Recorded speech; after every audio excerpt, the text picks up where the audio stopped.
ਸਤਿ ਸ਼੍ਰੀ ਅਕਾਲ ਜੀ। ਮੈਂ ਹਾਂ ਨਵਰੀਤ ਸਿਵੀਆ ਤੇ ਤੁਸੀਂ ਜੁੜੇ ਹੋਏ ਹੋ ਅੱਖਰ ਦੇ ਨਾਲ।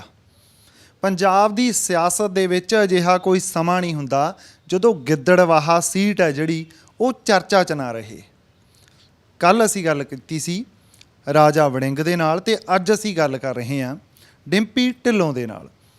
ਦੋਨੇ ਇੱਕ ਦੂਜੇ ਦੇ ਕਹੀਏ ਅਸੀਂ ਖਿਲਾਫ ਇਲੈਕਸ਼ਨ ਲੜਦੇ ਆ। ਇੱਕ ਦੂਜੇ ਦੇ ਵਿੱਚ ਦੋਨਾਂ 'ਚ ਇੱਕ ਪ੍ਰਤੀਯੋਗਤਾ ਵੀ ਹੈਗੀ ਆ ਤੇ ਉਹ ਹਮੇਸ਼ਾ ਹਰ ਸੀਟ ਦੇ ਉੱਤੇ ਜਿੱਥੇ ਦੋ ਸਟਰੋਂਗ ਕੈਂਡੀਡੇਟ ਹੁੰਦੇ ਆ ਉਹ ਹੁੰਦੀ ਆ। ਸੋ ਅੱਜ ਗੱਲ ਕਰਦੇ ਹਾਂ। ਬਹੁਤ ਬਹੁਤ ਸ਼ੁਕਰੀਆ ਜੀ, ਧੰਨਵਾਦ ਸਮਾਂ ਦੇਣ ਲਈ। ਸਰ ਸਤਿ ਸ਼੍ਰੀ ਅਕਾਲ ਜੀ। ਸਿਵੀਆ ਸਾਹਿਬ, ਤੁਹਾਡੇ ਇਸ ਮਾਧਿਅਮ ਰਾਹੀਂ ਤੁਸੀਂ ਮੈਨੂੰ ਇੰਨਾ ਮਾਣ ਬਖਸ਼ਿਆ, ਤੁਹਾਡਾ ਬਹੁਤ ਬਹੁਤ ਧੰਨਵਾਦ ਜੀ। ਅਤੇ ਸਾਰੇ ਤੁਹਾਡੇ ਇਸ ਅੱਖਰ ਦੇ ਸਰੋਤਿਆਂ ਨੂੰ ਮੇਰੇ ਵੱਲੋਂ ਪਿਆਰ ਭਰੀ ਸਤਿ ਸ਼੍ਰੀ ਅਕਾਲ ਜੀ। ਅਸੀਂ ਇੰਟਰਵਿਊ ਤੁਸੀਂ ਵੀ ਦੇਖੀ ਆ ਤੇ ਅਸੀਂ ਵੀ ਦੇਖੀ ਆ। ਵੜਿੰਗ ਸਾਹਿਬ ਕਹਿੰਦੇ ਕਿ ਅੱਜ ਤੱਕ ਗਿੱਦੜਵਾਹਾ ਦੇ ਵਿੱਚ ਇੱਕ ਤਾਂ ਇਲੈਕਸ਼ਨ ਦਾ ਉਹਨਾਂ ਨੇ ਜ਼ਿਕਰ ਕੀਤਾ ਵੀ ਇਹ ਇਲੈਕਸ਼ਨ ਜਿੱਤਿਆ, ਉਹਦੀ ਵੀ ਆਪਾਂ ਗੱਲ ਕਰਾਂਗੇ। ਅਤੇ ਦੂਸਰਾ ਜਿਹੜਾ ਮੁੱਦਾ ਹੈਗਾ ਅੱਜ ਕੱਲ੍ਹ ਪੂਰਾ ਚਰਚਾ ਦੇ ਵਿੱਚ ਆ, ਦਰਜੀ ਬੜੇ ਅੱਜ ਕੱਲ੍ਹ ਫੇਮਸ ਹੋਏ ਵੇ ਆ ਅਤੇ ਚਰਚਾ ਦੇ ਵਿੱਚ ਆ, ਉਹਦੇ ਬਾਰੇ ਕੀ ਕਹਿਣਾ ਤੁਹਾਡਾ? ਉਹਦੇ ਬਾਰੇ ਮੈਂ ਐਂ ਕਹਿਣਾ ਜੀ, ਦੇਖੋ ਦੇਣਾ ਚੰਦ ਸੂਰਜ ਨੇ ਵੀ ਆ। ਮੁੱਦਾ ਇਸ ਗੱਲ ਦਾ ਨਹੀਂ ਵੀ ਤੁਸੀਂ ਪੈਸੇ ਕਿਸੇ ਦੇ ਦੇਣੇ ਆ ਜਾਂ ਨਹੀਂ ਦੇਣੇ, ਅਸੀਂ ਵੀ ਬਥੇਰੇ ਦੇਣੇ ਹੋਣੇ ਆ। ਮੁੱਦਾ ਇਹ ਆ ਵੀ ਤੁਸੀਂ ਜਿਹਦੇ ਪੈਸੇ ਦੇਣੇ ਆ ਉਹਦੇ ਨਾਲ ਕਿੰਨੀ ਤਹਿਜ਼ੀਬ ਨਾਲ ਪੇਸ਼ ਹੁੰਦੇ ਹੋ। ਪੈਸੇ ਦੇਣੇ ਕੋਈ ਗੱਲ ਨਹੀਂ, ਅਗਰ ਉਹਨੇ ਕੋਈ ਟੈਲੀਫੋਨ ਕਰਤਾ, ਸ਼ਾਨ ਇਹਦੇ ਵਿੱਚ ਸਾਨੂੰ ਬਥੇਰੇ ਟੈਲੀਫੋਨ ਆਉਂਦੇ ਆ, ਸ਼ਾਨ ਆਪਣੀ ਇਹਦੇ ਵਿੱਚ ਹੁੰਦੀ ਆ ਵੀ ਅਗਲੇ ਦੇ ਬਾਇੱਜ਼ਤ, ਜੇ ਤੁਹਾਨੂੰ ਕਿਸੇ ਗੱਲ ਦਾ ਗੁੱਸਾ ਲੱਗਿਆ, ਤੁਹਾਨੂੰ ਇਨਸਲਟ ਫੀਲ ਹੋਈ, ਤਾਂ ਇਨਸਲਟ ਨੂੰ ਅੰਦਰ ਦਬਾ ਕੇ ਹੱਥ ਬੰਨ੍ਹ ਕੇ ਅਗਲੇ ਦੇ ਪੈਸੇ ਦਿਓ ਅਤੇ ਅੱਗੇ ਤੋਂ ਜੇ ਤੁਹਾਨੂੰ ਨਹੀਂ ਚੰਗਾ ਲੱਗਿਆ ਨਾ ਜਾਓ ਅਗਲੇ ਕੋਲੇ, ਗੱਲ ਖਤਮ। ਉਹਨੂੰ ਗਾਲੀ ਗਲੋਚ ਕਰਨਾ, ਉਹਨੂੰ ਕਹਿਣਾ ਵੀ ਮੈਂ ਛਿੱਤਰ ਮਾਰ ਕੇ ਤੇਰਾ ਸਿਰ ਗੰਜਾ ਕਰ ਜੂੰ, ਉਲਟਾ ਚੋਰ ਕੋਤਵਾਲ ਕੋ ਡਾਂਟੇ। ਇੱਕ ਤਾਂ ਤੁਸੀਂ ਅਗਲੇ ਦੇ 3 ਸਾਲ ਤੋਂ ਉਹਦੇ ਪੈਸੇ ਨਹੀਂ ਦਿੱਤੇ, ਜੇ ਉਹਨੇ ਪੈਸੇ ਮੰਗ ਲਏ ਤਾਂ ਫਿਰ ਤੁਸੀਂ ਉਹਦੇ ਗਲ ਪੈ ਗਏ। ਹੁਣ ਇਹ ਤਾਂ ਸੀਗਾ ਪਰਸੋਂ ਵਾਲਾ ਮੁੱਦਾ। ਇੱਕ ਹੁਣ ਕੱਲ੍ਹ ਉਹ ਕਿਤੇ ਸਣੀ ਨੇ ਆਪਣਾ ਮੈਥੋਂ ਛੋਟੇ ਨੇ ਇੱਕ ਵੀਡੀਓ ਕੱਢੀ ਸੀ ਵੀ ਉਹਦੀ ਤਾਂ ਵੈਸੀ ਆਦਤ ਆ ਵੀ ਭਾਈ ਜੇ ਕਿਸੇ ਦੇ ਕੋਈ ਪੈਸੇ ਆ ਤਾਂ ਸਾਥੋਂ ਲੈ ਜਾਓ, ਹੁਣ ਇਹ ਵੀਡੀਓ ਵਾਇਰਲ ਕਰਨੀ ਬੰਦ ਕਰੋ, ਸਾਡੇ ਗਿੱਦੜਵੇ ਹਲਕੇ ਦੀ ਬਦਨਾਮੀ ਆ। ਗਿੱਦੜਵੇ ਵਾਲੇ ਲੀਡਰਾਂ 'ਚ ਜ਼ਿਆਦਾ ਨਹੀਂ ਪਿਆਰ ਆ ਗਿਆ ਅੱਜ ਕੱਲ੍ਹ? ਥੋੜ੍ਹਾ ਜਿਹਾ ਜ਼ਿਆਦਾ ਹੀ ਹੋਇਆ ਹੋਇਆ ਜੀ, ਅੱਜ ਕੱਲ੍ਹ ਥੋੜ੍ਹਾ ਜਿਹਾ ਜ਼ਿਆਦਾ ਚੱਲ ਰਿਹਾ। ਐਕਚੁਅਲੀ ਸਹੀ ਗੱਲ ਤਾਂ ਇਹ ਆ ਜੀ ਵੀ ਇਹ ਸਣੀ ਵੀ ਬਹੁਤ ਅਗਰੈਸਿਵ ਆ ਅਤੇ MLA ਵੀ ਸਾਡਾ ਬਹੁਤ ਅਗਰੈਸਿਵ ਆ। ਇਹ ਕੁਛ ਨਾ ਕੁਛ ਸ਼ਰਾਰਤ ਕਰਨੋਂ ਹਟਦਾ ਨਹੀਂ, ਉਹ ਜਵਾਬ ਦੇਣੋਂ ਨਹੀਂ ਹਟਦਾ। ਇਹਨਾਂ ਆਪਸ ਵਿੱਚ ਇਹਨਾਂ ਦੋਨਾਂ ਦੀ ਪੂਰੀ ਕਲੈਸ਼ ਪਈ ਰਹਿੰਦੀ ਆ। ਉਹ ਕਿਤੇ ਇਹਨੇ ਕੱਢਤਾ ਵੀ ਯਾਰ ਵੀ ਤੁਸੀਂ ਪੈਸੇ ਜੇ ਕਿਸੇ ਦੇ ਹੈਗੇ ਤਾਂ ਤੁਸੀਂ ਮੈਥੋਂ ਲੈ ਜਾਓ, ਵੜਿੰਗ ਸਾਹਿਬ ਤੋਂ ਨਾ ਮੰਗਿਓ, ਜੇ ਤੁਹਾਨੂੰ ਡਰ ਲੱਗਦਾ ਵੀ ਗਾਲਾਂ ਕੱਢਦਾ ਵੀ ਮੈਂ ਦੇ ਦੂੰਗਾ ਯਾਰ ਕੋਈ ਗੱਲ ਨਹੀਂ। ਇਹਨਾਂ ਦਾ ਕੋਈ ਇੱਕ ਕਾਮਨ ਆਪਣਾ ਫਰੈਂਡ ਸੀ, ਉਹਨੇ ਟੈਲੀਫੋਨ ਕਰਤਾ ਵੀ ਬਾਈ ਮੈਨੂੰ ਚੰਡੀਗੜ੍ਹੋਂ ਫੋਨ ਆਇਆ ਵੀ ਐਂ ਕਰਕੇ ਅਸੀਂ ਪੈਸੇ ਦੇਣੇ ਆ। ਇਹ ਕੱਲ੍ਹ ਜਾ ਕੇ ਉਹਨਾਂ ਦੇ ਪੈਸੇ ਫੜਾਇਆ ਆ ਜੀ। ਪੈਸੇ ਫੜਾ ਕੇ ਉੱਥੇ ਕੋਈ ਤੁਹਾਡੇ ਵਰਗੇ ਭਰਾ ਵੀ ਮੀਡੀਆ ਵਾਲੇ ਪਹੁੰਚ ਗਏ, ਉਹਨਾਂ ਨੇ ਉਹ ਸਾਰਾ ਸੀਨ ਕੈਪਚਰ ਕਰਕੇ ਇਹਨਾਂ ਨੇ TV 'ਤੇ ਚਲਾਤਾ। ਉਹ ਸਾਰਾ ਕੁਝ ਮੰਨ ਗਏ ਵਿਚਾਰੇ, ਉਹਨਾਂ ਨੇ ਪੈਸੇ ਵੀ ਆਪਦੇ ਲੈ ਲਏ ਔਰ ਆਪਦੀ ਰਸੀਦ ਵੀ ਕੱਟ ਕੇ ਦੇਤੀ। 2 ਘੰਟਿਆਂ ਬਾਅਦ ਜਦੋਂ ਇਹਨਾਂ ਨੂੰ ਪਤਾ ਲੱਗਿਆ, ਇਹਨਾਂ ਨੇ ਆਪਦੇ ਬੰਦੇ ਭੇਜ ਕੇ ਉਹਨਾਂ ਨੂੰ ਇਹਨਾਂ ਨੇ ਮੁਕਰਾਤਾ। ਹੁਣ ਉਹ ਦੂਜਾ ਬਿਆਨ ਦੇਈ ਜਾਂਦਾ ਵੀ ਮੇਰਾ ਕਿਸੇ ਨਾਲ ਕੋਈ ਲੈਣ ਦੇਣ ਨਹੀਂ ਸੀ ਜੀ, ਮੇਰਾ ਆਏ ਨਹੀਂ ਸੀ, ਮੇਰਾ ਉਹ ਨਹੀਂ। ਦੇਖੋ ਲੈਣ ਦੇਣ ਤੋਂ ਬਿਨਾਂ ਅੱਜ ਕੱਲ੍ਹ ਕੋਈ ਕਿਸੇ ਤੋਂ ਪੈਸੇ ਨਹੀਂ ਮੰਗਦਾ, ਨਾ ਕਿਸੇ ਨੂੰ ਦਿੱਤੇ ਜਾਂਦੇ। ਥੋੜ੍ਹਾ ਬਹੁਤਾ ਇੰਟਰਕਨੈਕਸ਼ਨ ਜ਼ਰੂਰ ਹੁੰਦਾ। ਸੋ ਇਹੋ ਜਿਹੀਆਂ ਮੈਂ ਤਾਂ ਕਹੂੰਗਾ ਕੁਝ ਜਿਹੀਆਂ ਹਰਕਤਾਂ ਬੰਦੇ ਨੂੰ ਨਹੀਂ ਕਰਨੀਆਂ ਚਾਹੀਦੀਆਂ। ਇੱਕ ਮੈਂ ਹੋਰ ਤੁਹਾਨੂੰ ਇੱਕ ਤੁਹਾਡੇ ਮਾਧਿਅਮ ਜ਼ਰੀਏ ਮੈਂ ਹੋਰ ਗੱਲ ਦੱਸ ਦਿੰਦਾ। ਹੁਣ ਇਹਨਾਂ ਨੇ ਫੇਰ ਕਹਿਣਾ ਵੀ ਯਾਰ ਮੇਰੀ ਬਦਨਾਮੀ ਕਰਦੇ ਆ, ਸੁਖਬੀਰ ਸਿੰਘ ਬਾਦਲ ਮੇਰੀ ਬਦਨਾਮੀ ਕਰਦਾ, ਛੋਟੇ ਮੋਟੇ ਬੰਦੇ ਦੀ ਤਾਂ ਗੱਲ ਨਹੀਂ ਕਰਦਾ। ਪਰ ਅੱਜ ਹੁਣ ਤੁਹਾਨੂੰ ਮੈਂ ਐਡਵਾਂਸ ਤੁਹਾਨੂੰ ਮੈਂ ਦੱਸ ਦਿੰਦਾ ਜੀ ਕਿ ਮੇਰੇ ਕੋਲੇ ਕੁੜਦੀ ਉੜਦੀ ਆਈ ਹੈ ਖਬਰ, ਅਸੀਂ ਚਾਹੀਏ ਤਾਂ ਤੁਹਾਡੇ ਮਾਧਿਅਮ ਜ਼ਰੀਏ ਉਠਾ ਸਕਦੇ ਹਾਂ। ਬਿਲਕੁਲ ਹਾਂ। ਪਰ ਮੈਂ ਅੱਜ ਇੱਕ ਤੁਹਾਨੂੰ ਹੁਣ ਪਹਿਲਾਂ ਵਾਰਨਿੰਗ ਦੇ ਦਿੰਦਾ ਕਿ ਖਬਰ ਤੁਹਾਡੀ ਫੇਰ ਬਣੂਗੀ ਨਹੀਂ। ਅੱਜ ਜਿਨ੍ਹਾਂ ਦਾ ਤੁਸੀਂ ਆਫਿਸ ਇੱਥੇ ਕਿਰਾਏ 'ਤੇ ਲਿਆ ਹੋਇਆ, ਪੈਸੇ ਤੁਸੀਂ ਉਹਦੇ ਵੀ ਨਹੀਂ ਦਿੱਤੇ, ਉਹਨੂੰ ਦੇ ਦਿਓ।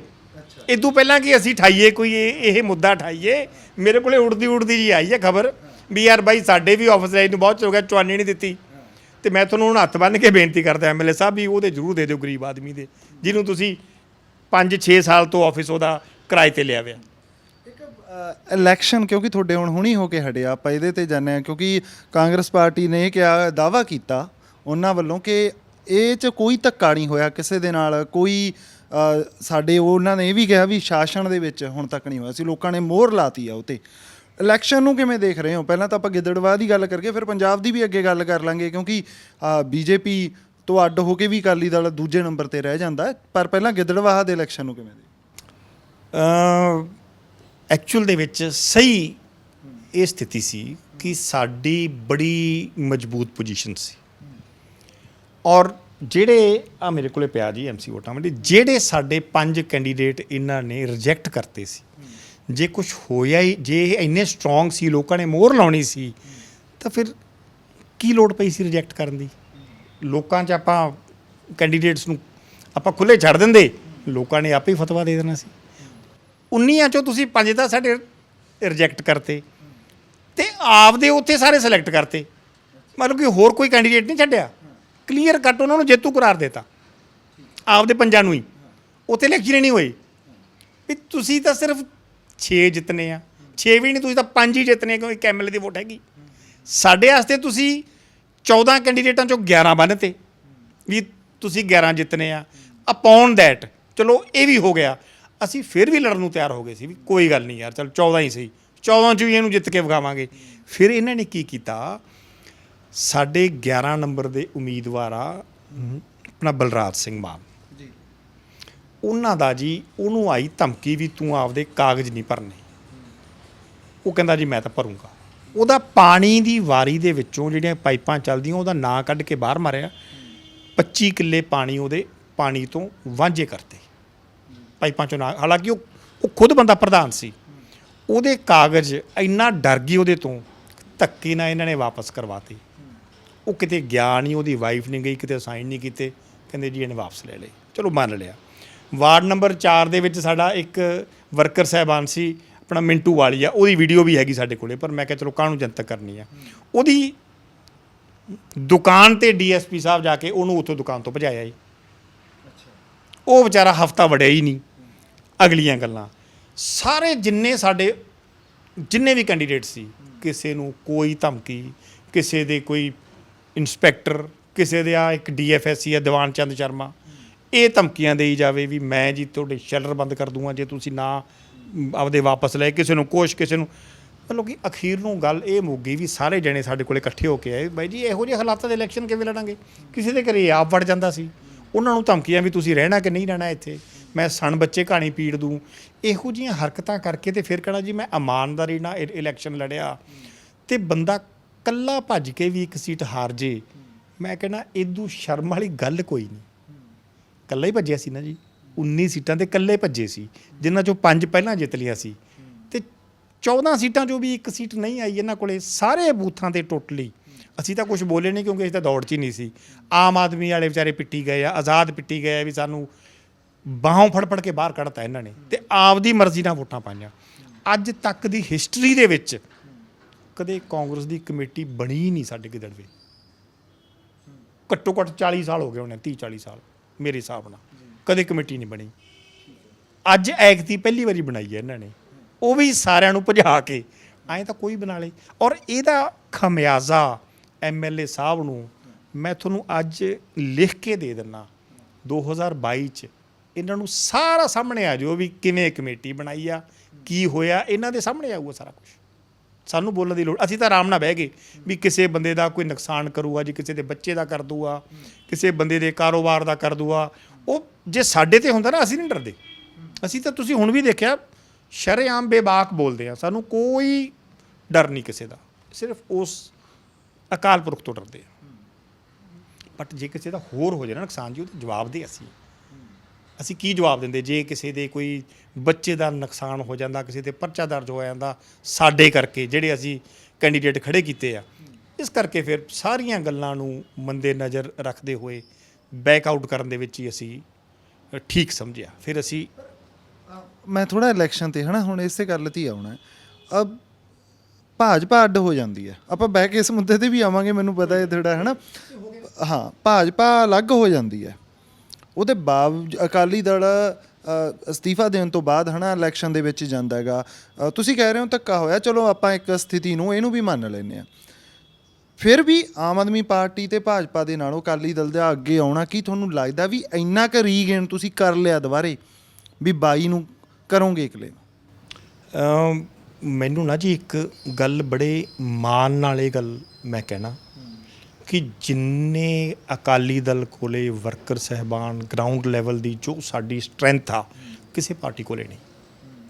ਇੰਨੇ ਸਾਡੇ ਕੋਲੇ ਤਕੜੇ ਵਰਕਰ ਆ ਜਿਹੜੇ ਆਪਦੀ ਜਾਨ ਤਲੀ ਦੇ ਧਰ ਕੇ ਚੱਲ ਪੈਂਦੇ ਆ। Number 1। Number 2, Bharatiya Janata party ਨੂੰ ਇੱਕ ਬਹੁਤ ਵੱਡੀ ਗਲਤਫਹਿਮੀ ਹੋ ਗਈ ਸੀ ਵੀ ਸਾਡੇ ਤੇ ਹੀ ਹੈ ਸਾਰਾ ਕੁਝ ਨਿਰਭਰ। ਔਰ ਅੱਜ ਤੋਮਰ ਸਾਹਿਬ ਦੇ ਬਿਆਨ ਨੇ ਇਹ ਗੱਲ ਪੂਰੀ ਕਲੀਅਰ ਕਰਤੀ ਕਿ ਸ਼੍ਰੋਮਣੀ ਅਕਾਲੀ ਦਲ ਭਾਰਤੀ ਜਨਤਾ ਪਾਰਟੀ ਕਰਕੇ ਨਹੀਂ, ਭਾਰਤੀ ਜਨਤਾ ਪਾਰਟੀ ਸ਼੍ਰੋਮਣੀ ਅਕਾਲੀ ਦਲ ਕਰਕੇ ਆ। ਅੱਜ ਉਹਨਾਂ ਨੇ ਆਪ ਹੀ ਕਰਤੀ ਕਲੀਅਰ, ਸਾਨੂੰ ਕਹਿਣ ਦੀ ਲੋੜ ਹੀ ਨਹੀਂ ਪਈ। ਜੋ ਇੱਥੇ ਸੀਟਾਂ, ਜੋ ਇੱਥੇ ਮਿਊਨਿਸਪਲ ਕਮੇਟੀ ਦੇ ਵਿੱਚ ਜਾਂ MLA ਦੀ ਜਾਂ MP ਦੀਆਂ ਸੀਟਾਂ ਜੋ ਜਿੱਤਦੇ ਸੀ ਉਹ ਸ਼੍ਰੋਮਣੀ ਅਕਾਲੀ ਦਲ ਦੀ ਬਦੌਲਤ ਜਿੱਤੀ ਸੀ ਭਾਰਤੀ ਜਨਤਾ ਪਾਰਟੀ। ਦੋਨਾਂ ਦਾ ਇੱਕ ਗਠਬੰਧਨ ਸੀ, ਇੱਕ ਆਪਣਾ ਮਜ਼ਬੂਤ ਜੋੜੀ ਸੀ, ਇਹ ਉਸ ਕਰਕੇ ਅਸੀਂ ਜਿੱਤਦੇ ਸੀ। ਪਰ ਤੁਹਾਨੂੰ ਲੱਗਦਾ ਵੀ ਅੱਡ ਹੋ ਕੇ ਜਿਹੜਾ ਤੁਸੀਂ ਇਲੈਕਸ਼ਨ ਲੜੇ ਆ, ਇਹਦੇ ਨਾਲ ਤੁਹਾਨੂੰ ਵੀ ਆਪਦੇ ਆਪ ਨੂੰ ਤੁਸੀਂ ਪਛਾਣਿਆ ਜਾਂ ਵੱਧ ਦੇਖਿਆ ਵੀ ਆਪਾਂ ਕਿਵੇਂ ਕਰ ਸਕਦੇ ਆਂਗੇ, ਜ਼ਿਆਦਾ ਠੀਕ ਰਿਹਾ ਅਲੱਗ ਹੋਣਾ ਭਾਰਤੀ ਜਨਤਾ ਪਾਰਟੀ?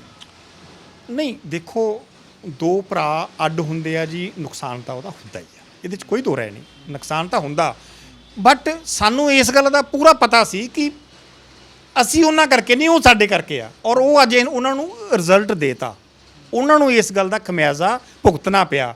ਅਗਰ ਮੋਦੀ ਸਾਹਿਬ ਜਾਂ ਅਮਿਤ ਸ਼ਾਹ ਜੀ ਸਾਡੀ ਗੱਲ, ਤੋਮਰ ਸਾਹਿਬ ਨੂੰ ਮੈਂ ਕਹੂੰਗਾ, ਅਗਰ ਸਾਡੀ ਗੱਲ ਮੰਨੀ ਹੁੰਦੀ, ਇਹ ਕਾਨੂੰਨ ਵਾਪਸ ਲਏ ਹੁੰਦੇ ਉਹਨਾਂ ਨੇ, ਤੇ ਅੱਜ ਪੋਜੀਸ਼ਨ ਪੰਜਾਬ ਦੀ ਇਹ ਨਹੀਂ ਹੋਣੀ ਸੀ, ਅੱਜ ਪੋਜੀਸ਼ਨ ਹੋਰ ਹੋਣੀ ਸੀ। ਅਸੀਂ ਦੋਨੇ ਅਗਰ ਰਲ ਕੇ ਰਲਦੇ ਇਲੈਕਸ਼ਨ ਜਿਵੇਂ ਪਹਿਲਾਂ ਲੜਦੇ ਆਏ ਆ, ਤੇ ਇਹਨਾਂ ਨੂੰ ਅਸੀਂ ਨੇੜੇ ਨਹੀਂ ਆਉਣ ਦਿੰਦੇ ਸੀ, ਕਾਂਗਰਸ ਨੂੰ ਨਾ ਇਹ ਧੱਕਾ ਕਰ ਸਕਦੇ ਸੀ। ਜਦੋਂ ਅਸੀਂ ਦੋਨੇ ਇਕੱਠੇ ਹੁੰਦੇ ਧੱਕਾ ਕਿਵੇਂ ਕਰ ਲੈਂਦੇ ਜੀ, ਇਹ ਫਿਰ ਤਾਂ ਅੜ ਜਾਂਦਾ ਕੰਮ। ਹੁਣ ਅਸੀਂ ਆਪਦਾ ਇੰਟਰਸਟ ਦੇਖਿਆ, ਉਹਨਾਂ ਦਾ ਤਾਂ ਪਹਿਲੇ ਬਹੁਤ ਮਾੜਾ ਹਾਲ ਸੀ। ਇਹ ਹਜੇ ਕੀ ਹੈ ਜੀ, ਹਜੇ ਤਾਂ ਇਕੱਲੇ ਸ਼ਹਿਰਾਂ ਦੇ ਇਲੈਕਸ਼ਨ ਸੀ ਜਿੱਥੇ ਆਮ ਬੰਦੇ ਬੈਠੇ ਆ, ਮਤਲਬ ਕਿ ਸ਼ਹਿਰੀ ਬੰਦੇ ਆ, ਆਪਾਂ ਆਮ ਸੁਣਿਆ ਵੀ ਘੱਟ ਥੋੜ੍ਹੇ ਜਿਹੇ ਲੜਾਕੇ ਹੁੰਦੇ ਆ। MLA ਵੇਲੇ ਤਾਂ ਹੋਰ ਮਾੜਾ ਹਾਲ ਹੋਊ ਇਹਨਾਂ ਦਾ। ਨਹੀਂ, ਪਰ ਤੁਸੀਂ ਤਾਂ, ਕਿਉਂਕਿ ਅਕਾਲੀ ਦਲ ਤਾਂ ਭਾਜਪਾ ਨੂੰ ਨਾਲ ਇਸੇ ਲਈ ਰੱਖਦਾ ਨਾ ਕਿ ਕਿਉਂਕਿ ਉਹਨੂੰ ਅਰਬਨ ਵੋਟ ਜ਼ਿਆਦਾ ਜਿਹੜੀ ਉਹ ਸਪੋਰਟ ਮਿਲਦੀ ਆ। ਪਿੰਡ ਤਾਂ ਅਕਾਲੀ ਦਲ ਦਾ ਜਿਹੜਾ ਪਹਿਲਾਂ ਤੋਂ ਹੀ ਕੋਰ ਵੋਟਰ ਉੱਥੇ ਰਹਿੰਦਾ, ਅਕਾਲੀ ਦਲ ਮਜ਼ਬੂਤ ਰਹਿੰਦਾ ਹੀ ਹੈ। ਨਹੀਂ, ਇਹਦੇ 'ਚ ਕੋਈ ਦੋ ਰਹਿ ਨਹੀਂ। ਜਿਹੜੇ ਰੋਜ਼ ਦਾਅਵੇ ਕਰਦੇ ਸੀ ਵੀ 117 ਦੀਆਂ 117 ਜਿੱਤਾਂਗੇ, ਮੈਂ ਤਾਂ ਜਵਾਬ ਉਹਦਾ ਦਿੱਤਾ। 117 ਦੀਆਂ 117 ਦੇ ਵਿੱਚ ਆਪਣੇ ਅਰਬਨ ਵੀ ਆਉਂਦਾ ਤੇ ਵਿੱਚ ਆਪਣਾ ਪੇਂਡੂ ਖੇਤਰ ਵੀ ਆਉਂਦਾ, ਰੂਰਲ ਵੀ ਆਉਂਦਾ। ਉੱਥੇ ਕਿਵੇਂ ਵੜਨਗੇ ਇਹ ਲੋਕ? ਪਿੰਡਾਂ ਵਾਲੇ ਤਾਂ ਆ ਕੇ ਇਹਨਾਂ ਦੇ MCਆਂ ਨੂੰ ਸ਼ਹਿਰਾਂ 'ਚ ਘੇਰ ਲੈਂਦੇ ਸੀ, ਤੇ ਉੱਥੇ ਤਾਂ ਜਾਣਾ ਬਹੁਤ ਵੱਡੀ ਗੱਲ ਆ। ਬਹੁਤ ਵੱਡੀ ਗਲਤੀ ਕੀਤੀ ਹੈ ਇਹਨਾਂ ਨੇ। ਪੰਜਾਬ ਤੇ ਹਰਿਆਣੇ ਦੇ ਵਿੱਚ ਬਹੁਤ ਮੂੰਹ ਦੀ ਖਾਣੀ ਪੈਣੀ ਹੈ ਇਹਨਾਂ ਨੂੰ, ਬਹੁਤ ਮੂੰਹ ਦੀ ਖਾਣੀ ਪੈਣੀ। ਪਰ 2021 ਦੇ ਵਿੱਚ ਲੱਗਦਾ ਤੁਹਾਨੂੰ ਵੀ ਇਹ ਜਿਹੜਾ ਕਿਸਾਨ ਅੰਦੋਲਨ ਹੈ, ਅਕਾਲੀ ਦਲ ਉਹਨੂੰ ਕਿਵੇਂ ਦੇਖਦਾ, ਕਿਸਾਨ ਅੰਦੋਲਨ ਨੂੰ ਕਿਵੇਂ ਦੇਖਦਾ? ਕਿਉਂਕਿ ਮੇਰੀ ਘੱਟੋ ਘੱਟ ਇਸ ਚੈਨਲ ਦੇ ਉੱਤੇ ਬਹੁਤ ਘੱਟ ਅਕਾਲੀ ਦਲ ਦੇ ਆਗੂਆਂ ਨਾਲ ਗੱਲ ਹੋਈ ਆ ਇਸ ਵਿਸ਼ੇ ਦੇ ਉੱਤੇ ਵੀ ਅਕਾਲੀ ਦਲ ਦੇਖ ਕਿਵੇਂ ਰਿਹਾ ਕਿਸਾਨ ਅੰਦੋਲਨ ਨੂੰ। ਦੇਖੋ ਜੀ, ਜੋ ਵੀ ਆ, ਜਿਵੇਂ ਵੀ ਆ, ਅਕਾਲੀ ਦਲ ਨੇ ਜਿੰਨੀਆਂ ਲੜਾਈਆਂ ਲੜੀਆਂ ਅੱਜ ਤੱਕ, ਸੰਤ ਫਤਿਹ ਸਿੰਘ ਤੋਂ ਲੈ ਕੇ ਜਿੰਨੇ ਵੀ ਅਕਾਲੀ ਦਲ ਦੇ ਪ੍ਰਧਾਨ ਆਏ ਆ, ਔਰ ਅਸੀਂ ਜ਼ਿਆਦਾ ਵਿਚ ਰਹੇ ਹਾਂ ਸਰਦਾਰ ਪ੍ਰਕਾਸ਼ ਸਿੰਘ ਬਾਦਲ ਸਾਹਿਬ ਨਾਲ, ਅਸੀਂ ਕਿਸਾਨੀ ਪਿੱਛੇ ਹੀ ਲੜੀਆਂ।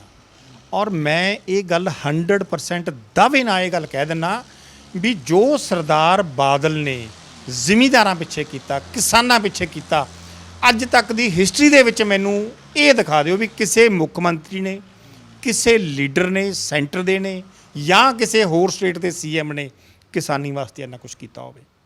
ਪੰਜਾਬ ਦੇ ਵਿੱਚ ਜੀਂਦੀ ਜਾਗਦੀ ਮਿਸਾਲ ਆ ਬਾਈ ਜੀ। ਜਿੰਨਾ ਬਾਦਲ ਸਾਹਿਬ ਨੇ ਜੱਟਾਂ ਵਾਸਤੇ ਮੈਂ ਤਾਂ ਕਹੂੰਗਾ ਕੀਤਾ, ਕਿਉਂਕਿ ਉਹ ਆਪ ਜੱਟ ਸੀ। ਉਸ ਹਰ ਦਰਦ ਆਪਦੇ ਭਰਾਵਾਂ ਦਾ ਹਰ ਦਰਦ ਸਮਝਦੇ ਸੀ, ਔਰ ਜੋ ਪ੍ਰੋਬਲਮਸ ਉਹਨਾਂ ਨੂੰ ਆਉਂਦੀਆਂ ਸੀ ਸਾਰੀਆਂ ਦੂਰ ਕਰਤੀਆਂ। ਤੁਸੀਂ ਦੇਖੋ, ਸਾਰੀਆਂ ਆਪਣਾ ਮੋਟਰਾਂ ਦੇ ਬਿੱਲ ਮਾਫ, ਰਾਈਟ, ਹਾਲਾ ਮਾਮਲਾ ਮਾਫ, ਕੋਈ ਕੱਸੀ ਨਹੀਂ ਛੱਡੀ ਜਿਹੜੀ ਨਾ ਦੁਬਾਰਾ ਪੱਕੀ ਕੀਤੀ ਹੋਵੇ, ਸੀਮੈਂਟਡ ਖਾਲ ਨਹੀਂ ਕੋਈ ਛੱਡਿਆ, ਰਾਈਟ। ਮੈਨੂੰ ਟਰੈਕਟਰ ਨੂੰ ਕੋਈ ਰੋਕ ਨਹੀਂ ਸਕਦਾ, ਉਹਦੇ ਕੋਈ ਕਾਗਜ਼ ਨਹੀਂ, ਗੱਡਾ ਜੱਟ ਦਾ ਬਾਦਲ ਸਾਹਿਬ ਨੇ ਕੀਤਾ। ਪਿੰਡਾਂ ਦੀਆਂ ਰੂਰਲ ਗਲੀਆਂ ਨਾਲੀਆਂ ਕੋਈ ਖੇਤਾਂ ਨੂੰ ਪਈ ਨਹੀਂ ਕੱਚੀ ਛੱਡੀ, ਉਹ ਵੀ ਪੱਕੀਆਂ। ਮੈਨੂੰ ਦੱਸਦਾ ਦਿਓ ਯਾਰ, ਸਬਸਿਡੀ ਤੇ ਅਨੇਕਾਂ ਲਿਆ ਕੇ ਆਪਾਂ ਨੂੰ ਇੰਸਟਰੂਮੈਂਟਸ ਦਿੱਤੇ ਬਾਦਲ ਸਾਹਿਬ ਨੇ, ਸਾਰਾ ਕੁਝ ਬਾਦਲ ਸਾਹਿਬ ਦੀ ਦੇਣਾ। ਦੱਸੋ ਤੁਸੀਂ ਮੈਨੂੰ ਹੋਰ ਕਿਹਨੇ ਕੀਤਾ? ਕਿਸਾਨੀ ਵਾਸਤੇ ਜੋ ਬਾਦਲ ਸਾਹਿਬ ਨੇ ਕੀਤਾ, ਅੱਜ ਠੀਕ ਆ ਵੀ ਆਪਣੇ ਵਿਰੋਧੀ ਬਹੁਤ ਡੰਡ ਪਿੱਟੀ ਜਾਂਦੇ ਆ ਵੀ ਬਾਦਲ ਵਾਲਿਆਂ ਨੇ ਕਰ, ਆਪਦੇ ਅੰਦਰ ਝਾਤੀ ਮਾਰ ਕੇ ਦੇਖਣ ਕਿਸੇ ਨੇ ਹੋਰ ਕੀਤਾ। 4 ਸਾਲ ਹੋ ਗਏ ਕੈਪਟਨ ਸਾਹਿਬ ਦੀ ਸਰਕਾਰ ਬਣੀ ਨੂੰ, ਇੱਕ ਵਾਅਦਾ ਦੱਸ ਦਿਓ ਮੈਨੂੰ ਪੂਰਾ ਕੀਤਾ ਹੋਵੇ। ਲੇਕਿਨ ਬਾਦਲ ਸਾਹਿਬ ਨੇ ਜੋ ਕਿਹਾ ਉਹ ਕੀਤਾ। ਪਰ ਫਿਰ ਵੀ ਸਰਕਾਰ ਕਿਵੇਂ ਕਹਿੰਦੀ ਆ, ਹੁਣ ਮੈਂ ਵਾਪਸ ਉਹਨਾਂ ਸਾਰੇ ਮੁੱਦਿਆਂ ਤੇ ਆਉਣਾ ਹੈ। ਸਰਕਾਰ ਇਹ ਕਲੇਮ ਕਰਦੀ ਆ ਵੀ ਲੋਕਾਂ ਨੇ ਮੋਹਰ ਲਾਤੀ, ਇਹ ਹਰ ਸਰਕਾਰ ਕਹਿੰਦੀ ਹੈ ਵੀ ਹਨਾ, ਵੀ ਜਦੋਂ ਤੁਸੀਂ ਵੀ ਇਹ ਗੱਲ ਕਹਿਣੇ ਹੋ ਕਿ ਸਾਡੇ ਕੰਮਾਂ ਤੇ ਮੋਹਰ ਲਾਈ ਆ। ਅੱਜ ਕਾਂਗਰਸ ਵੀ ਕਹਿ ਰਹੀ ਹੈ ਕਿ ਅਸੀਂ ਸ਼ਹਿਰੀ ਵੋਟਰਾਂ ਨੂੰ ਜਿਹੜਾ ਨਾਲ ਜੋੜਿਆ, ਅਸੀਂ ਸ਼ਹਿਰਾਂ ਵਾਲੀ ਕੰਮ ਕੀਤੇ ਆ, ਅਸੀਂ ਪਹਿਲਾਂ ਨਾਲੋਂ ਸ਼ਹਿਰ ਵੱਧ ਸਾਫ਼ ਹੋਏ ਆ, ਜਾਂ ਹੋਰ ਬਹੁਤ ਕਲੇਮ ਕਰਦੇ ਆ ਹਰ ਸਰਕਾਰ ਦੀ ਤਰ੍ਹਾਂ। ਫਿਰ ਉਹ ਕਿਵੇਂ ਦੇਖੋਗੇ ਤੁਸੀਂ ਉਹਨਾਂ ਗੱਲਾਂ? ਸਰਕਾਰ ਦੇ ਦਬਾਅ ਹੇਠ ਸਾਰਾ ਪ੍ਰਸ਼ਾਸਨ ਕੰਮ ਕਰਦਾ ਹੁੰਦਾ ਜੀ। ਮੈਂ ਵੀ ਇੱਥੋਂ 10 ਕਿ 11 ਸੀਟਾਂ ਅਸੀਂ ਵੀ ਜਿੱਤੀਆਂ ਸੀ ਐਮਸੀ ਇਲੈਕਸ਼ਨ ਵੇਲੇ। ਉਹਨੂੰ ਕਹਿੰਦੇ ਆ ਬੈਲੈਂਸ ਕਰਕੇ ਇਲੈਕਸ਼ਨ ਕਰਾਉਣਾ। ਕਿਸੇ ਦੇ ਕਾਗਜ਼ ਇੱਕ ਬੰਦੇ ਦੀ ਵੀ ਰਿਜੈਕਟ ਨੇ ਇਹਨਾਂ ਦੇ ਕਰਾਏ ਸੀ। 19 ਵਾਰਡਾਂ ਦੇ ਵਿੱਚ ਕਾਂਗਰਸ ਦੇ ਕੈਂਡੀਡੇਟ ਸਾਡੇ ਨਾਲ ਇਲੈਕਸ਼ਨ ਲੜੇ ਸੀ। 10 ਅਸੀਂ ਜਿੱਤ ਗਏ ਸੀ, 9 ਇਹ ਜਿੱਤ ਗਏ ਸੀ। ਅਸੀਂ ਆਪਦੀ ਕਮੇਟੀ ਇੱਥੇ ਬਣਾ ਲਈ ਸੀ, ਰਾਈਟ। ਸਾਨੂੰ ਵੀ ਐਂ ਸੀ ਵੀ ਅਸੀਂ ਆਪਦੇ ਸਾਡੇ ਕੰਮਾਂ ਤੇ ਮੋਹਰ ਲੱਗੀ ਆ, ਰਾਈਟ। ਪਰ ਜਦੋਂ ਐਮਐਲਏ ਦਾ ਇਲੈਕਸ਼ਨ ਆਇਆ, ਅਸੀਂ ਇੱਕ ਵੀ ਵਾਰਡ ਚੋਂ ਨਹੀਂ ਵਧੇ ਸੀ। ਸਰਕਾਰ ਦਾ ਪ੍ਰੈਸ਼ਰ ਸੀ। ਉਦੋਂ ਲੋਕ ਸਾਡੇ ਨਾਲ ਆਪਦੇ ਕੰਮਾਂ ਧੰਦਿਆਂ ਦੇ ਲਾਲਚ ਨੂੰ ਨਾਲ ਲੱਗ ਜਾਂਦੇ ਵੀ ਕੋਈ ਲਵਾਂਗੇ, ਕੋਈ ਕਰਾਵਾਂਗੇ। ਪਰ ਜਦੋਂ ਵਿਧਾਨ ਸਭਾ ਦੇ ਇਲੈਕਸ਼ਨ ਆਉਂਦੇ ਨੇ ਜੀ, ਉਦੋਂ ਕਿਸੇ ਦੇ ਕੋਈ ਪ੍ਰੈਸ਼ਰ ਨਹੀਂ ਹੁੰਦਾ। ਉਦੋਂ ਬੰਦਾ ਇੰਡੀਪੈਂਡੈਂਟਲੀ ਵੋਟ ਪਾਉਂਦਾ ਜਿਹਨੂੰ ਉਹਦਾ ਜੀ ਕਰੇ, ਤੇ ਉਦੋਂ ਰਿਜ਼ਲਟ ਸਾਹਮਣੇ ਆ ਜਾਊਗਾ ਜੀ। ਪਰ ਹੁਣ ਤੱਕ ਜਿਹੜਾ ਦੇਖਿਆ ਗਾ, ਆਪਾਂ ਲੋਕਲ ਇਲੈਕਸ਼ਨ ਦੀ ਚਲੋ ਗੱਲ ਕਰ ਲਈਏ ਹੈ ਨਾ, ਭਾਰਤੀ ਜਨਤਾ ਪਾਰਟੀ ਤੋਂ ਅੱਡ ਹੋਣਾ ਅਕਾਲੀ ਦਲ ਨੂੰ ਕੋਈ ਨੁਕਸਾਨ ਕਰੂਗਾ?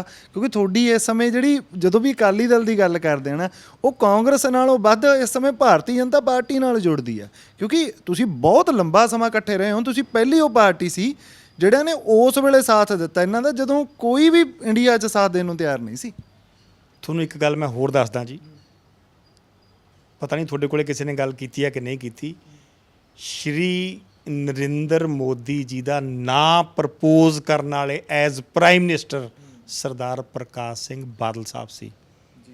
ਇਹਨਾਂ ਨੇ ਨਾਂ ਪ੍ਰਪੋਜ਼ ਕੀਤਾ ਸੀ। ਇਹਨਾਂ ਦੀ ਭਰੀ ਮੀਟਿੰਗ ਦੇ ਵਿੱਚ ਵੀ ਹੀ ਇਜ਼ ਦਾ ਮੈਨ ਜਿਹੜਾ ਆਪਣੇ ਕੰਟਰੀ ਨੂੰ ਸਹੀ ਰਸਤੇ ਤੇ ਲੈ ਕੇ ਜਾਊਗਾ। ਇਹਦਾ ਨਾਂ ਤੁਸੀਂ ਅੱਗੇ ਰੱਖ ਕੇ ਚੱਲੋ ਵੀ he will be the prime minister. Badal Sahib ਦੀ ਦੇਣ ਸੀ। ਅੱਜ ਠੀਕ ਆ ਉਹ ਆਪਣੇ ਤੋਂ ਬੇਮੁਖ ਹੋ ਗਏ, ਉਹ ਗੱਲ ਵੱਖਰੀ ਆ। ਪਰ ਉਹਦਾ ਅੰਦਰ ਜ਼ਰੂਰ ਇਹ ਗੱਲ ਕਹਿੰਦਾ ਹੋਣਾ ਵੀ ਮੈਨੂੰ ਬਾਦਲ ਸਾਹਿਬ ਨੇ ਹੀ ਮੇਰਾ ਸਮਰਥਨ ਕੀਤਾ ਸੀ। ਬੀਜੇਪੀ ਤੋਂ ਬਾਅਦ ਦੀ ਮੈਂ ਗੱਲ ਕਰਦਾ, ਔਰ ਬਾਦਲ ਸਾਹਿਬ ਨੇ ਜਿੰਨੇ ਵਾਰੀ ਬੀਜੇਪੀ ਨੂੰ ਸਮਰਥਨ ਦਿੱਤਾ, ਬਿਨਾਂ ਸ਼ਰਤ ਖੁੱਲ੍ਹ ਕੇ ਦਿੱਤਾ ਵੀ ਸਾਰੀਆਂ ਸੀਟਾਂ ਤੁਹਾਡੀਆਂ ਜੀ, ਸਾਨੂੰ ਕੁਝ ਨਹੀਂ ਚਾਹੀਦਾ। ਪਰ ਜੇ ਅੱਜ ਇੱਕ ਬੀਜੇਪੀ ਤੋਂ ਸਾਨੂੰ ਲੋੜ ਪੈ ਗਈ ਤਾਂ ਇਹ ਅੜ ਕੇ ਖੜ ਗਏ ਆ। ਮਤਲਬ ਕਿ ਬਾਦਲ ਸਾਹਿਬ ਨੇ ਆਪਦੇ ਵਾਸਤੇ ਤਾਂ ਨਹੀਂ ਉਹਨਾਂ ਨੂੰ ਕੁਝ ਚਾਹੀਦਾ, ਕਿਸਾਨੀ ਵਾਸਤੇ ਆਪਾਂ ਮੰਗਦੇ ਆ ਨਾ ਵੀ ਯਾਰ ਕਿਸਾਨਾਂ ਨੂੰ ਦੇ ਦਿਓ ਸਾਰਾ ਕੁਝ, ਸਾਨੂੰ ਨਾ ਦਿਓ। ਉਹਦੇ ਵਾਸਤੇ ਵੀ ਮਤਲਬ ਕਿ ਸ਼ੇਮ ਮੈਂ ਕਹੂੰਗਾ ਇਹਨਾਂ ਨੂੰ। ਇਸ ਗੱਲ 'ਤੇ ਬੀਜੇਪੀ ਨੂੰ ਸ਼ਰਮ ਆਉਣੀ ਚਾਹੀਦੀ ਹੈ। ਕਿੱਡੀ ਖਾਸ ਗੱਲ ਆ। ਹੁਣ ਤਾਂ ਇਹ ਸਿਸਟਮ ਚੱਲੀ ਜਾਂਦਾ, ਇੰਨਾ ਚਿਰ ਹੋ ਗਿਆ ਦੇਸ਼ ਨੂੰ ਆਜ਼ਾਦ ਹੋਏ ਨੂੰ। ਜੇ ਥੋੜ੍ਹਾ ਜਿਹਾ ਹੋਰ ਚੱਲ ਜਾਂਦਾ ਤਾਂ ਕੀ ਫਰਕ ਪੈਂਦਾ? ਕਿਉਂ ਇੰਨੇ ਜ਼ਿਮੀਂਦਾਰਾਂ ਤੋਂ ਆਪਦਾ ਰੋਜ਼ ਉੱਥੇ ਤੁਸੀਂ ਜਲੂਸ ਕਢਵਾਉਂਦੇ ਹੋ? ਨਾ ਇਹਨਾਂ ਨੂੰ ਜਾਣ ਦੀ ਲੋੜ ਪਵੇ, ਇੰਨੀ ਠੰਡ 'ਚ ਵਿਚਾਰੇ ਬਜ਼ੁਰਗ ਬੈਠੇ ਆ ਉੱਥੇ, ਕੀ ਲੋੜ ਪਈ ਸੀ? ਵੈਸੇ ਹੀ ਮੰਨ ਜਾਂਦੇ ਨਾ ਮੋਦੀ ਸਾਹਿਬ, ਵੈਸੇ ਹੀ ਮੰਨ ਜਾਂਦੇ ਵੀ ਚਲੋ ਯਾਰ ਤੁਸੀਂ ਇੰਨੇ ਜਣੇ ਆਏ ਹੋ, ਠੀਕ ਆ। ਅੱਛਾ, ਹੁਣ ਗਾਂ ਨੂੰ ਥੋੜਾ ਲਾਈਟ ਸਵਾਲ ਵੀ ਇੱਕ ਕਰ ਲਈਏ ਵੀ ਜੇ ਕਿਸੇ ਹੋਰ ਦੀ ਕੋਈ ਦੇਣਦਾਰੀਆਂ ਉਹ ਵੀ ਤਿਆਰ ਹੋ ਤੁਸੀਂ ਹੁਣ? ਕਿਉਂਕਿ ਜੇ ਗਿੱਦੜਵਾਹੇ ਵਾਲੇ ਲੀਡਰਾਂ 'ਚ ਪਿਆਰ ਪੈ ਗਿਆ ਵੀ ਇੱਕ ਦੂਜੇ ਦਾ ਆਧਾਰ ਰਹਿਣ ਨਹੀਂ ਦੇਣਾ, ਤਾਂ ਮੈਨੂੰ ਲੱਗਦਾ ਵਾਹਵਾ ਗਾਂ ਤੱਕ ਜਾ ਸਕਦੀ ਹੈ ਗੱਲ। ਤਾਂ ਦੇਖੋ ਜੀ, ਮੈਂ ਐਮਐਲਏ ਸਾਹਿਬ ਨੂੰ ਇਹੀ ਬੇਨਤੀ ਕਰੂੰਗਾ, ਚਲੋ ਮੇਰੇ ਤਾਂ ਇੱਕ ਤਰ੍ਹਾਂ ਦੇ ਵਿਰੋਧੀ ਆ ਵੀ ਯਾਰ ਜੋ ਵੀ ਬੈਲੈਂਸ ਹੁੰਦਾ ਨਾ ਆਪਾਂ ਨੂੰ ਪਤਾ ਹੁੰਦਾ ਵੀ ਕਿਹਦੇ ਪੈਸੇ ਦੇਣੇ ਆ। ਮੈਂ ਨਹੀਂ ਚਾਹੁੰਦਾ ਵੀ ਇਹ ਕੋਈ ਨਿਊਜ਼ ਬਣੇ ਗਿੱਦੜਬਾਹਾ ਦੀ, ਕਿਉਂਕਿ ਉਹ ਇੱਥੋਂ ਦੇ ਐਮਐਲਏ।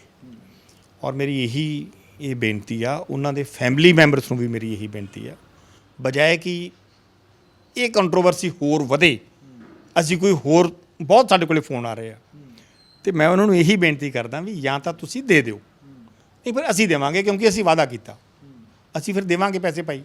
ਇੰਨਾ ਜ਼ਰੂਰ ਆ ਵੀ ਅਸੀਂ ਮੀਡੀਆ ਦੇ ਸਾਹਮਣੇ ਨਹੀਂ ਦਿੰਦੇ, ਉਹ ਦੇ ਦਾਂਗੇ, ਪਰ ਜੇ ਕੋਈ ਸਾਡੇ ਕੋਲੇ ਆ ਗਿਆ ਫਿਰ ਦੇਵਾਂਗੇ। ਅਤੇ ਅਗਲੇ ਨੇ ਕੁਛ ਕਹਿਤਾ ਵੀ ਕਿੱਥੋਂ ਲੈ ਕੇ ਆਏ ਆ, ਇਹਨਾਂ ਨੇ ਫੇਰ ਕਹਿਣਾ ਵੀ ਤੁਸੀਂ ਮੇਰਾ ਵਿਰੋਧ ਕਰਦੇ ਹੋ। ਇਸ ਕਰਕੇ ਮੇਰੀ ਬੇਨਤੀ ਆ, ਮੈਂ ਪਹਿਲਾਂ ਵੀ ਤੁਹਾਨੂੰ ਕਿਹਾ ਵੀ ਇੱਥੇ ਭਾਈ ਰੌਲਾ ਰੱਪਾ ਜਿਹਾ ਵਾਹਵਾ ਪਈ ਜਾਂਦਾ, ਆ ਕੇ ਆਪਦਾ ਦੇਣ ਲੈਣ ਕਲੀਅਰ ਕਰ ਲਓ। ਮੈਂ ਹੁਣ ਪਹਿਲਾਂ ਇਨ ਐਡਵਾਂਸ ਦੱਸਤਾ, ਫਿਰ ਮੈਨੂੰ ਕਹੂਗਾ ਜੀ ਤੁਸੀਂ ਗਲਤ ਚੱਲ ਗਏ। ਪਰ ਇੱਕ ਗੱਲ ਮੈਂ ਤੁਹਾਨੂੰ ਅੱਜ ਇਸ ਤੋਂ ਇਲਾਵਾ ਦੱਸਣੀ ਚਾਹੁੰਦਾ ਵੀ ਐਮਐਲਏ ਸਾਹਿਬ ਇੱਥੇ ਹਰੇਕ ਲੈਕਚਰ ਦੇ ਵਿੱਚ ਇਹ ਗੱਲ ਕਹਿੰਦੇ, ਮੈਂ ਪੰਜੀ ਦਾ ਰਵਾਦਾਰ ਨਹੀਂ, ਮੈਂ ਪੰਜੀ ਦਾ ਰਵਾਦਾਰ ਨਹੀਂ, ਗੱਲ ਵੜਾ ਦੂੰ, ਮੈਂ ਸਿਆਸਤ ਛੱਡ ਦੂੰ। ਕਹਿੰਦੇ ਸੀ ਨਾ ਜੀ, ਸ਼ਰੇਆਮ ਕਹਿੰਦੇ ਸੀ, ਮੈਂ ਕਿਸੇ ਨਾਲ ਕੋਈ ਧੱਕਾ ਕੀਤਾ ਹੋਵੇ, ਮੈਂ ਕਿਸੇ ਨਾਲ ਕੋਈ ਐਂ ਕੀਤਾ ਹੋਵੇ, ਮੈਂ ਕਿਸੇ ਦਾ ਕਾਰੋਬਾਰ ਬੰਦ ਕਰਾਇਆ ਹੋਵੇ। ਆ ਮੇਰੇ ਕੋਲੇ ਇੱਕ ਲਿਸਟ ਪਈ ਆ ਜੀ, 18 ਡਿਪੂ ਫੂਡ ਐਂਡ ਸਪਲਾਈ ਦੇ ਜਿਹੜੇ ਅਕਾਲੀ ਦਲ ਦੇ ਸਪੋਰਟਰ ਸੀ, ਵਿਚਾਰੇ ਮੇਰੀ ਮਦਦ ਕਰਦੇ ਸੀ।